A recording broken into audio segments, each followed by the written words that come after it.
Baron von Hohendorp. Awal sampai akhir karir seorang serdadu Kompeni. Namanya Johann Andries Baron von Hohendorp. Mengawali karir sebagai serdadu Kompeni berpangkat alperes, pangkat serdadu di bawah letnan. Nama Hohendorp muncul pertama kali dalam babat Tanah Jawi ketika tengah berlangsung perang antara Kompeni dan Cina.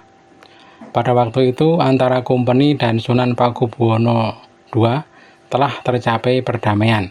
Hohendorp mendapat tugas sebagai utusan menemui Patih Adipati Notokusumo di Paterongan. Dalam pertemuan itu, Hohendorp menyampaikan pesan-pesan dari Komendur Kompeni, yakni agar para serdadu Kompeni yang ditawan dikembalikan kepada Kompeni di Semarang. Hohendorp juga menyampaikan pesan yang diklaim sebagai pesan pribadi. Kelak jika Raja Pakubuwono II berkenan dijaga kembali oleh serdadu Kompeni agar meminta dirinya yang menjadi komandan. Hohendorp juga menyerahkan senapan panjang halus sebagai cindera mata, yang juga diklaim sebagai darinya secara pribadi.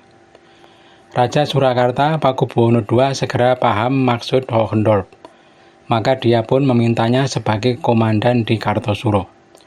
Hohendorp mengawali tugas di saat-saat genting. Pasukan Cina yang merasa dikhianati Pakubuwono karena adanya perdamaian dengan Kompeni berbalik melawan.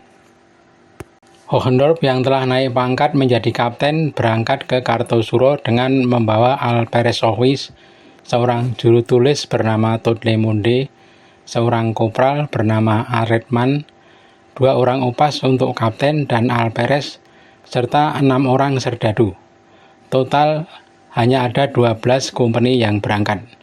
Saat itu Panglima Cina Sapanjang Singseh dan Panglima Jawa Martopuro Mangunoneng nekat mengerahkan pasukan menyerbu Kartosuro. Pasukan Kartosuro kedodoran menghadapi serbuan pasukan Cina. Sang raja terpaksa lari meninggalkan keraton. Dalam peristiwa itu tampak pengabdian Hohendorp yang besar. Dengan mempertaruhkan nyawa, Hohendorp dan serdadunya terus mengawal sang raja sampai di Pamagetan, kemudian terus berjalan hingga ke Ponorogo. Sang raja sangat terkesan dengan dedikasi Hohendorp sehingga memberinya sebuah pedang tikam.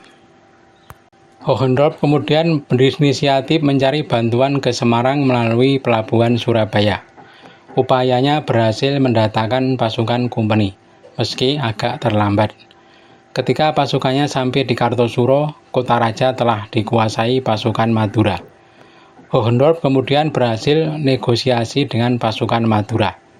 Secara sukarela, pasukan Madura mau meninggalkan keraton. Sunan Pakubuwono II kemudian kembali bertahta di Kartosuro. Hohendorp pun melanjutkan pengabdian. Kali ini serdadu Kompeni ditambah, dan Hohendorp diberi kenaikan pangkat menjadi mayor. Raja Pakubuwono semakin besar kasih sayangnya kepada Hohendorp. Tugas-tugas penting kenegaraan pun diserahkan kepadanya. Ketika sang raja merencanakan pindah keraton, Hohendorp turut pula menentukan lokasi bakal keraton baru. Karena dekatnya hubungan dengan sang raja dan interaksinya dengan para punggawa, Hohendorp sudah sangat menjawani. Dia bahkan lebih Jawa dari beberapa punggawa Jawa sendiri. Dia sering mengecam beberapa punggawa, seperti Patih Pringgoloyo yang dia anggap tidak cukup loyal dalam mengabdi.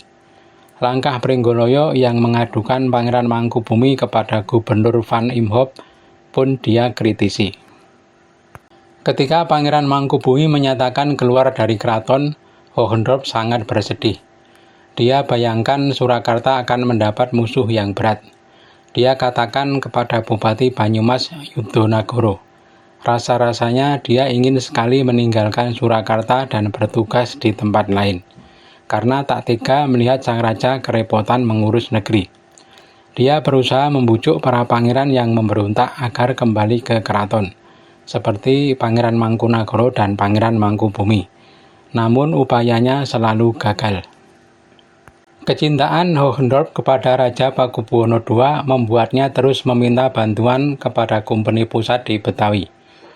Beberapa pasukan pun dikirim untuk menumpas pemberontakan para pangeran, antara lain sepasukan kompeni dipimpin Mayor Tenangkus.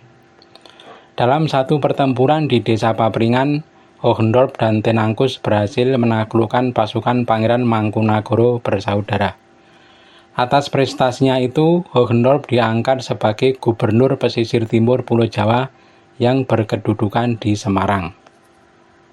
Selain mendapat jabatan, Hohendorp juga mendapat rezeki nomplok. Dia diambil menantu oleh Jacob Mosel, seorang direktur kompeni, jabatan tertinggi kedua setelah Gubernur Jenderal. Harapannya keluar dari Surakarta terwujud, tetapi ternyata di Semarang dia tak dapat hidup tenang. Perlawanan Pangeran Mangkubumi terus meluas hingga ke wilayah-wilayah di luar Surakarta, seperti Bagelen, Kedu, Pekalongan, Tegal, dan juga ke timur seperti Ponorogo, Madiun, dan Surabaya. Hohendorp dibuat pusing. Kekuatan Pangeran Mangkubumi terus membesar sehingga sulit ditaklukkan. Pada waktu Raja Pakubuwono sakit parah dan mendekati masa kritis, Hohendorp diserahin negeri Surakarta dan wewenang mengangkat raja baru. Hohendorp kemudian mengangkat putra mahkota menjadi raja baru bergelar Pakubuwono III. Pada saat yang sama, karena mendengar Raja Pakubuwono II hampir wafat, Mangkubumi menobatkan diri sebagai raja di Yogyakarta, dan kekuasaannya pun makin meluas sehingga sangat menyulitkan kompeni. Hohendorp kemudian menghadap ke Betawi. Para anggota Dewan Hindia menyaksikan kemampuan Hohendorp dalam memimpin. Terbukti bahwa perlawanan Mangkubumi tak kunjung dapat diatasi. Hohendorp berkelit dengan menyatakan bahwa musuhnya itu sungguh berat.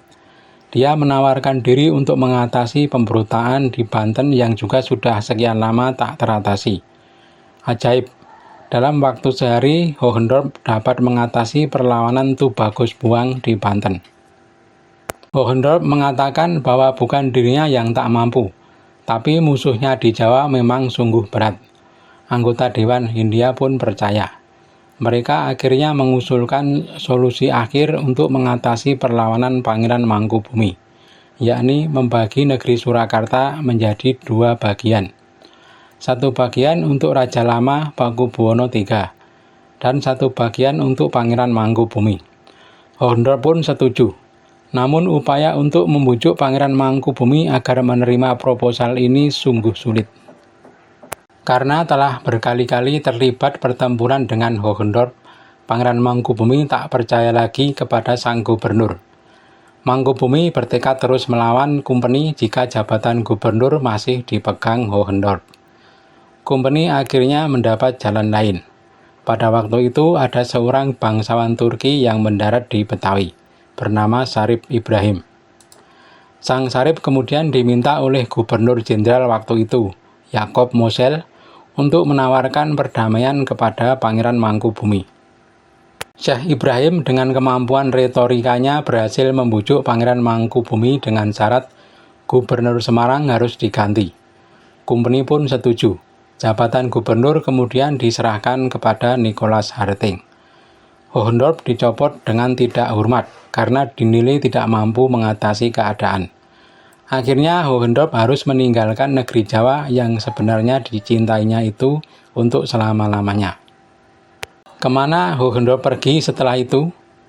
Sebuah buku berjudul Babat Tanah Jawi karya Rico Verzel, seorang Belanda, menyebut Hohendorp menjadi anggota Dewan Hindia. Namun serat-serat Babat tak pernah menyebutnya lagi. Kabar burung menyatakan Hohendorp pensiun dini dan menyepi di Priangan, tetapi kemudian meninggal dunia. Desas-desus di internet menyatakan janda Hohendorp, Theodora Lyudmila Mosel, kemudian diperistri Nicholas Harting, orang yang juga menggantikannya sebagai gubernur Semarang. Demikian perjalanan hidup seorang Baron von Hohendorp, serdadu kompeni yang merintis karir dari bawah, bekerja keras mengabdi kepada negeri Surakarta. Namun dia tetaplah kompeni yang dituntut loyalitasnya kepada atasan. Dan akhirnya dia meninggalkan tanah Jawa dengan pengabdian yang tidak sempurna. Ikuti terus kisah menarik lainnya di BK Almari Channel.